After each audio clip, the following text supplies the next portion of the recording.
Okay, Assalamualaikum. Untuk tajuk bab 4 iaitu jadual berkala unsur, bahagian pertama yang kita akan belajar ialah sejarah perkembangan jadual berkala unsur. Okay, semua rujuk kepada jadual berkala unsur. Okay, sejarah perkembangan jadual berkala unsur ni melibatkan enam orang saintis: Anton Lavoisier, Johann W. Dobriner, John Newlands, Lothar Meyer, Dmitri Mendeleev dan Henry Moseley. Jadi Anton Lavoisier mengelaskan cahaya dan haba antara maklumat daripada Anton Lavoisier. Dia mengelaskan juga cahaya dan haba di dalam jadual berkala unsur. Jadi menimbulkan isu, maka jadual berkala unsur beliau tidak tepat, manakala Johann W. Dobriner selepas Anton Lavoisier, Johann W. Dobriner dalam perkembangan model Johann W. Dobriner dia ada hukum triad. John Newlands pula ada hukum oktav. Lothar Meyer pula dia memplot graf isi padu atom dan GCM atom. Manakala Dmitri Mendeleev pertambahan GCM atom, dan yang terkini moden Henry Moseley, kita merujuk kepada Henry Moseley jadual berkala unsur kita, iaitu pertambahan nombor proton. Jadi sebenarnya anda dikehendaki untuk memilih salah seorang ahli saintis tersebut dan mencari maklumat mengenai sejarah jadual berkala unsur yang mereka nyatakan dalam bentuk kumpulan, dan kita akan bentang bila buka sekolah nanti. Okay, itu sahaja untuk sejarah perkembangan model atom. Sejarah perkembangan jadual berkala unsur. Untuk subtopik 4.2 iaitu susunan unsur dalam jadual berkala unsur. Okay, ini adalah gambar rajah lakaran untuk jadual berkala unsur kita. Jadual berkala unsur ini melibatkan dua komponen, iaitu kumpulan dan juga kala. Kumpulan secara melintang daripada kumpulan 1 sehingga kumpulan 18. Bermaksud kita mempunyai 18 kumpulan. Manakala kala daripada 1 hingga 7, baris menegak dalam jadual berkala unsur dipanggil kala. Jadi antara perkara yang mesti kita tahu ialah kedudukan unsur dalam jadual berkala unsur. Contohnya natrium duduk mana, hidrogen duduk di mana, helium duduk di mana. Kita nak royak tepi ke kanan tak boleh royak macam tu. So we have to mention the kumpulan and kala. Nyatakan kedudukan unsur dalam jadual berkala unsur ni, cikgu telah nyatakan ada 4 step. Okay, markah dia mungkin mewakili ada 4 markah kalau kita ada semua ni.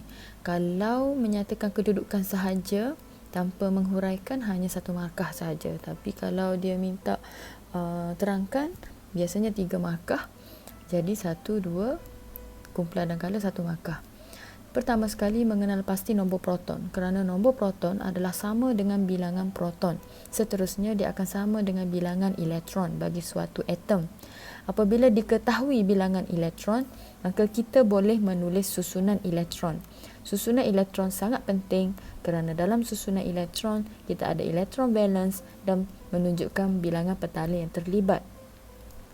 Elektron valence akan memberi maklumat kumpulan kepada kita, manakala petala akan memberi maklumat kala kepada kita.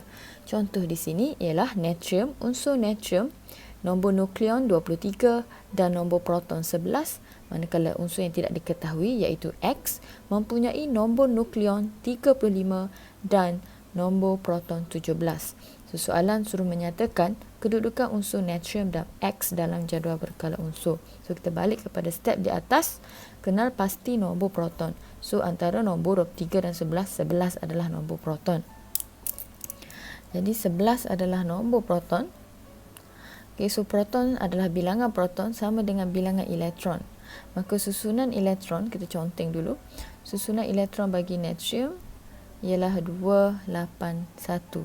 So ini ialah susunan elektron. Jadi susunan elektron memberi maklumat elektron valence. Ini adalah elektron valence petala terakhir. Ini elektron valence, dan kita ada 3 petala, 1, 2, 3. Jadi jawapan untuk kedudukan unsur natrium ialah apabila elektron valence 1, maka kumpulan dia kumpulan 1. Ada 3 petala berisi elektron, 3, maka color 3. So, ini jawapan dia. Kalau untuk X, 17 adalah nombor proton. So, sama dengan elektron. So, susunan elektron bagi X ialah 2, 8, 7. Elektron valence adalah 7. Okey, 7 ini kita nak tahu kumpulan dia, kita kena tambah 10. Itu cara dia, sebab kalau kita tengok sini dia 17, tapi dia 7. Tapi apa bukan 7, kumpulan 7? Kenapa kita kena kata dia kumpulan 17? Sebab kumpulan 7 duduk sini, tapi kumpulan 7 hanya start di kala keempat. Tapi sedangkan kita hanya ada 3 petala sahaja. Dan kita akan bincang kedudukan unsur ini daripada unsur pertama sehingga 20 sahaja, iaitu sehingga kalsium. Kerana selepas pada kalsium, bilangan proton terlalu banyak, dia tak guna hukum 288. Okey, 288 untuk unsur pertama sehingga 20 sahaja. Okey, untuk lebih daripada 20, okey, dia peraturan dia berubah 28, 18, 32. Itu maklumat. Okay, jadi untuk tak perlu tambah 10, hanya untuk kumpulan 1 dan kumpulan 2 sahaja. Okay, so kurang daripada kumpulan ni, kurang daripada 3, okay, tak perlu tambah 10. Tapi kalau lebih atau sama dengan 3 ke atas, kena tambah 10 untuk kumpulan. Jadi X adalah, instead of kumpulan 7, dia sebenarnya kumpulan 17. Color 3.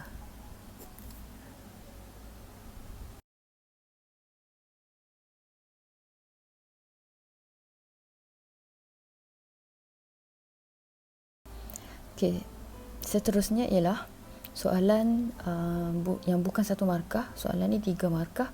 Nyatakan kedudukan aluminium dalam jadual berkala unsur, terangkan jawapan anda. Maksudnya anda dikehendaki menerangkan kenapa anda menyatakan kumpulan dan kala bagi aluminium tersebut. Jadi melihat kepada maklumat diberi, nombor proton kita adalah 13. So nombor proton adalah 13. Jadi elektron dia 13, susunan elektron 281. So kalau tengok kepada 283, sorry. 283. Okey, seterusnya soalan, nyatakan kedudukan aluminium dalam jadual berkala unsur.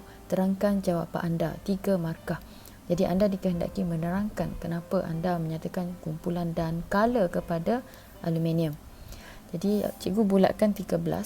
13 adalah nombor proton. Nombor proton sama dengan bilangan proton sama dengan bilangan elektron. Maka susunan elektron bagi aluminium ialah 283. Jadi berdasarkan kepada susunan elektron ini, elektron valence adalah 3. So 3 lebih daripada 2. So kena tambah 10. So dia adalah kumpulan 13 kala 3. Jadi nyatakan dulu kedudukan. Kedudukannya ialah kumpulan 13 kala 3. Terangkan jawapan anda kerana unsur, penerangan, kerana nombor proton unsur aluminium ialah 13. Atom aluminium mempunyai, bila menyatakan nombor proton guna unsur. Unsur ni dirujuk kepada banyak ada aluminium. Tapi bila kita nak cakap bilangan proton, tukar kepada atom. Bilangan elektron tukar kepada atom. Susunan elektron tukar kepada atom. Atom aluminium mempunyai bilangan proton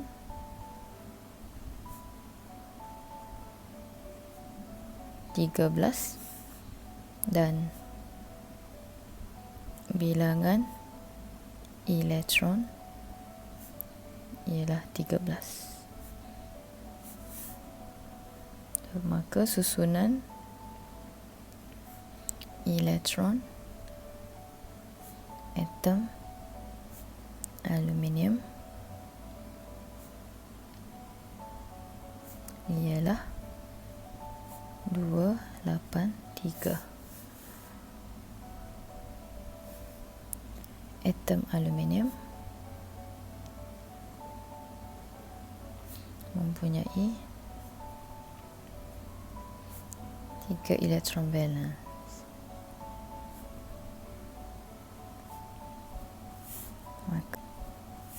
Maka berada di kumpulan 13 dan mempunyai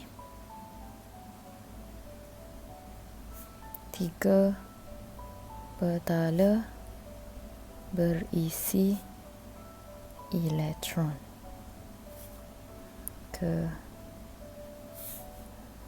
Berada di kala 3.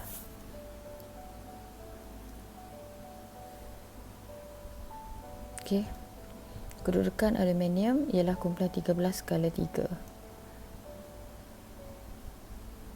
Ini jawapan yang panjang cikgu bagi, yang paling lengkap. Tapi biasa dalam exam, kita boleh ringkaskan kumpulan 13 skala 3 kerana susunan elektron bagi atom aluminium ialah 283. Atom aluminium mempunyai 3 elektron valence, maka berada di kumpulan 13, dan 3 petala berisi elektron, maka berada di kala 3. Itu paling penting, mesti ada dalam jawapan.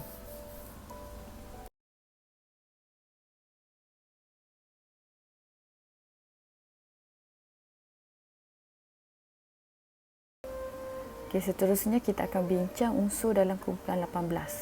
So, di akhir pembelajaran kita boleh menghubung-kaitkan sifat lengan unsur kumpulan 18 dengan kestabilannya. Lepas tu kita boleh mengiklab perubahan sifat fizik apabila menuruni kumpulan dan kegunaan unsur kumpulan 18 dalam kehidupan seharian.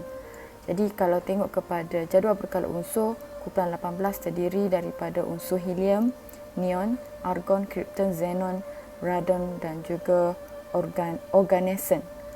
Kumpulan 18 dikenali sebagai gas adi yang mempunyai sifat lengai. Apa maksud lengai? Lengai bermaksud tidak reaktif. Okey, tidak reaktif. Tidak reaktif ni tidak bertindak balas dengan mana-mana unsur dalam jadual berkala unsur. Cikgu panggil unsur kumpulan 18 ni kumpulan yang sombong. Dia singular, tak saing dengan orang. Tidak ada helium oksida, neon klorida, tak ada. Dia hanya wujud helium, neon, argon, krypton, xenon, radon dan organesen. So why dia sangat stabil? Kerana nak gurau, dia lahir dalam keadaan yang telah stabil ikatannya. Maksud cikgu, contohnya helium. Helium, tengok susunan elektron dia 2. 2 duduk di petala 1. Petala 1, 2 dah cukup dah stabil dah.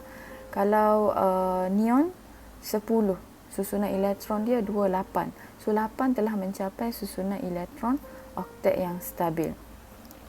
Jadi gas adi tidak reaktif secara kimia kerana mempunyai petala valence yang telah diisi penuh dengan elektron.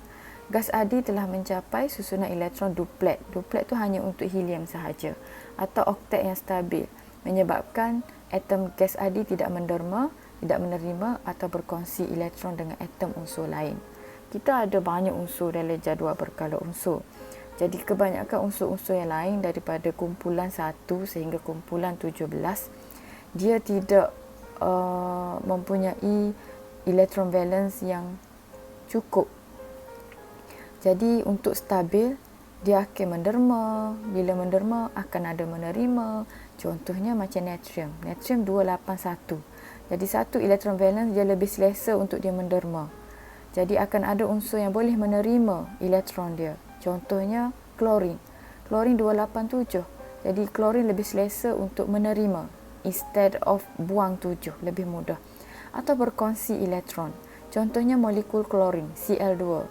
Dua atom klorin tu dia sama-sama berkongsi satu elektron. Jadi bila dia berkongsi elektron, dua-dua tu mencapai 88 dalam keadaan bertindih petala terakhir. Tetapi gas adi tidak.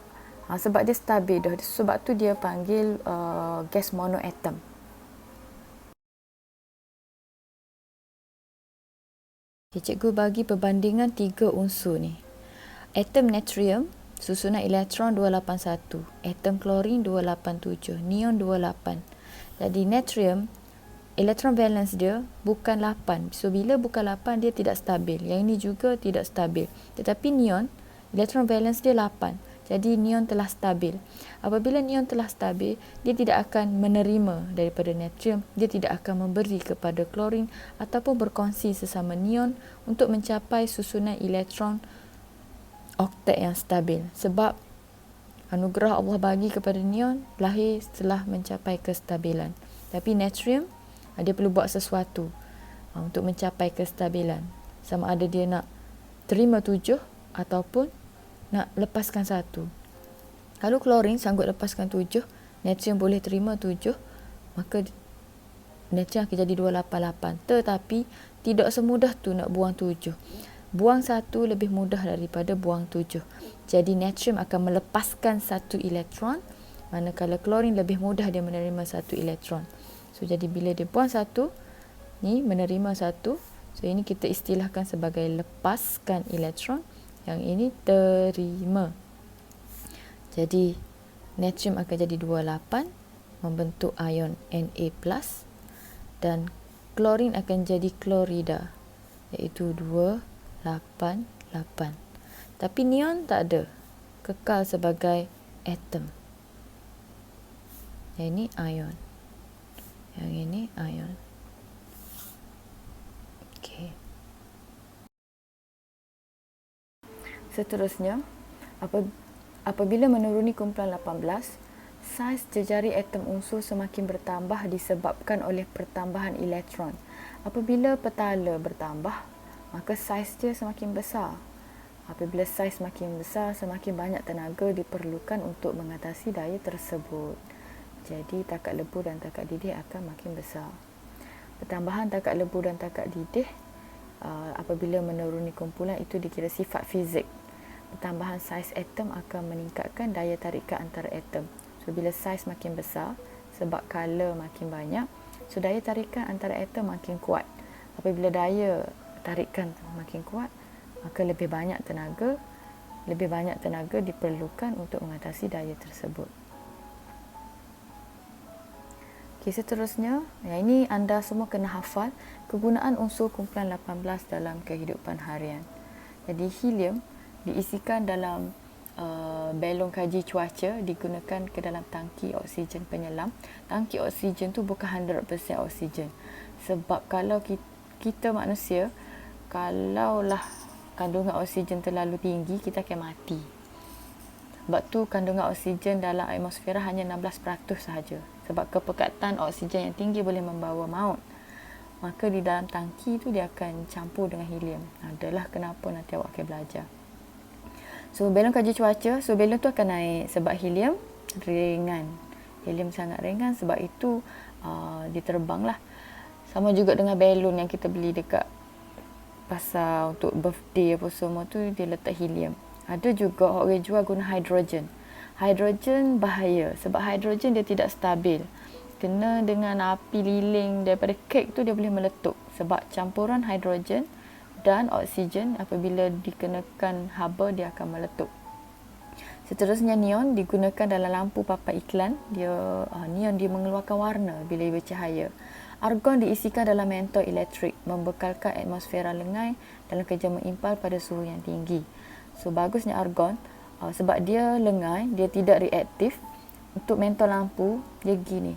Dulu mentol lampu ni orang yang membina mentol lampu dia buat 2000 percubaan barulah dapat yang betul.